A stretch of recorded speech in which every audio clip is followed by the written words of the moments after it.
Emre seni öldüreceğim. Şuradan bir şey mi geçti?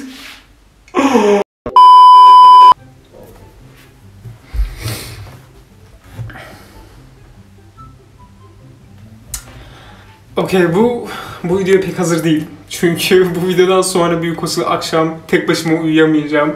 Çünkü başıma gelen paranormal olayları anlatacağım size.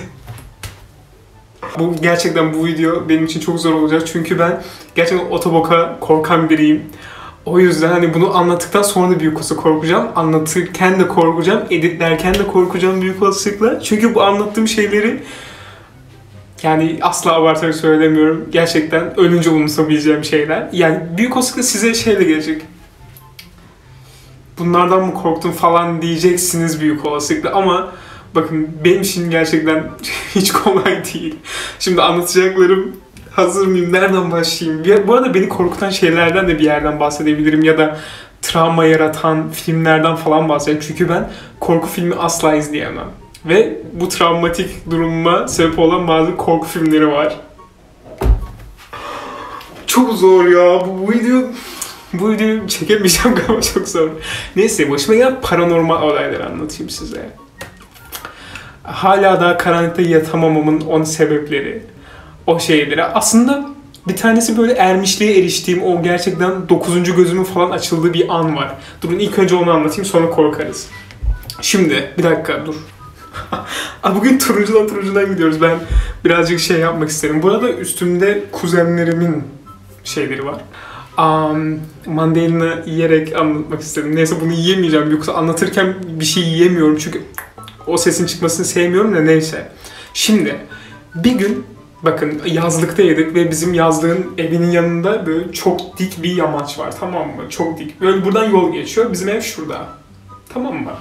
Daha sonra ben bu yoldan çıkıyorum yukarıya doğru ve bu yol çıktıktan sonra yolun diğer tarafını görüyorsunuz. Böyle devamını görüyorsunuz ve ucunu görüyorsunuz. Tamam mı? Neyse, ben o yoldan çıkıyorum yukarıya doğru. Daha sonra kırmızı bir kamyoneti gördüm. Karşıdan geliyor böyle ve gerçekten asla ama asla kime ait olduğunu, nereye gideceğini ve ne yapacağını asla bilmiyorum. Tamam mı? Daha sonra bakın kamyoneti gördüm ve birden düşündüm ki bu kamyonet beni durduracak ve amcamın evin adresini soracak dedim. Bakın gerçekten asla bilmiyorum kim olduklarını. Daha sonra durdurdu beni. Böyle geldik. Oradan geldi, ben buradan geldim. Beni durdurdu ve daha sonra dedi ki, işte amcamın adını söylüyorum. Şu Akkaya'nın evi nerede? Ben o zaman böyleyim ama. Falanım ama yüzüme yansımıyor tabii ki bu durum. Sonra dedim ki şuradan gidiyorsun, şöyle gideceksiniz falan. Daha sonraki benim yüz ifademi görmeliydiniz. Ya böyle bembeyaz kesildim. Yani o zaman tüm arkadaşlarımı aradım, annemi aradım, herkesi aradım. Herkes şey yapıyor. Evet. Böyle kimse inanmıyor bana gerçekten ama bakın o kadar korkmuştum yani bazı insanların böyle hani içgörüleri şeyleri var tabii ki de, bu hani herkesin başına gelebilir ama ben o an ilk defa benim başıma böyle bir şey geldiği için aşırı korkmuştum bu arada. Yani bunu gerçekten ölsem unuturum. Yani öleceğim zaman unutacağım büyük olasılıkla. Daha sonra işte benim için zor olan biraz daha korkutucu olaylara geliyoruz.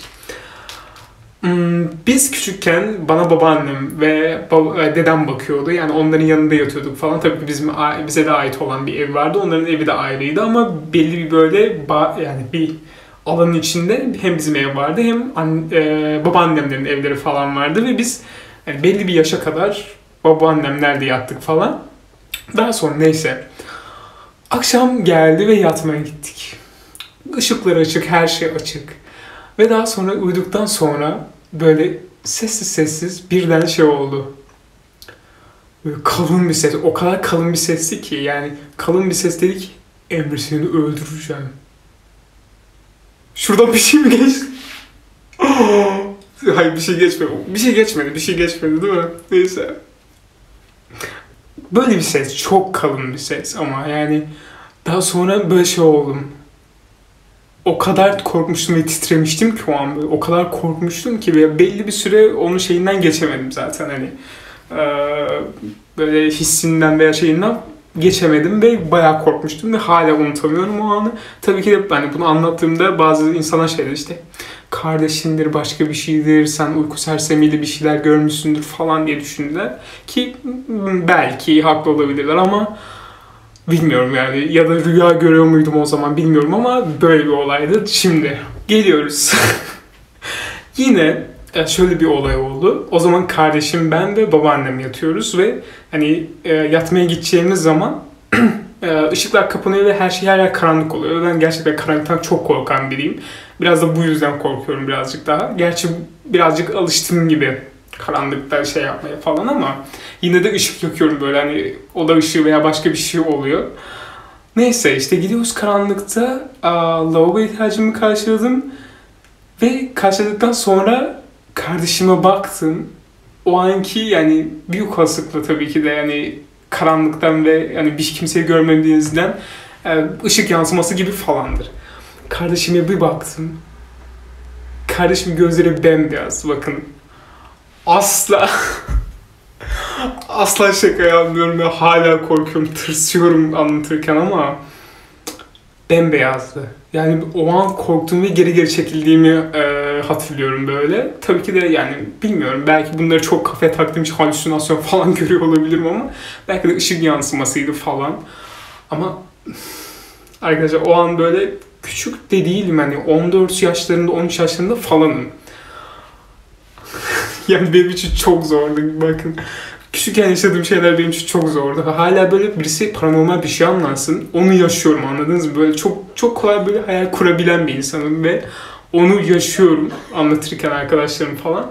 O yüzden asla korku filmi izlemem. Korku filmi izlediğimde böyle gerçekten belli bir hafta ben yokum. Yani belli bir hafta birisi benimle uyusun, benimle yatsın, benimle kalksın. Tabii ki de hani bazı şey düşünür ya, işte izlediğiniz korku filmine göre işte onun içine bir şey girer, seni öldürmez mi? İşte o an onu düşünmüyorsunuz. O an yanınızda birisi olsun diye düşünüyorsunuz. Neyse, başıma gelen paranormal olaylar böyleydi ve asla böyle korku filmi veya başka bir şey izleyemiyorum bu yüzden. Hala böyle bunu yenmekle meşgulüm. Tabii ki de psikolojik destek alsam daha iyi olabilir aslında bu konu hakkında ama bilmiyorum. Bu arada şuradan bir şey geçtiyse yemin ederim bu evden taşınırım bu aralar. İzlerken bunu farkına varacağız. Umarım eğlenmişsinizdir. Ben çok eğlenmedim bu arada. Çok eğlendiğimi söyleyemem ama yine de tatlı bir videoydu. Benimle sohbet ettiğiniz için teşekkür ederim. Alta sizin de başınıza gelen paranormal olayları anlatabilirsiniz. Hepsini okuyacağım diye söz veremem. Belki okumam çünkü buna hazır mıyım onu da bilmiyorum. Ama okumaya çalışacağım hepsini, tamam. Bugün böyle bu mutfak sohbetleri, daldırma sohbetlerine uygun bir sohbet oldu. Çünkü bazen de korku filmleri, böyle bazı korku şeyleri konuşulabilir diye düşünüyorum. Umarım eğleniyorsunuzdur, umarım sevmişsinizdir. Bir dahaki videoda görüşürüz. İstediğiniz şeyi alta yazabilirsiniz. Aslında bugün birazcık daha böyle magazin falan konuşacaktım ama drama pasta benden önce davrandı. Yapacak bir şey yok. Benden önce davrandığı için konuşamıyoruz ama daha sonra böyle tam anında falan konuşmaya çalışacağım. Kendinize iyi bakın. Görüşürüz. Bye bye.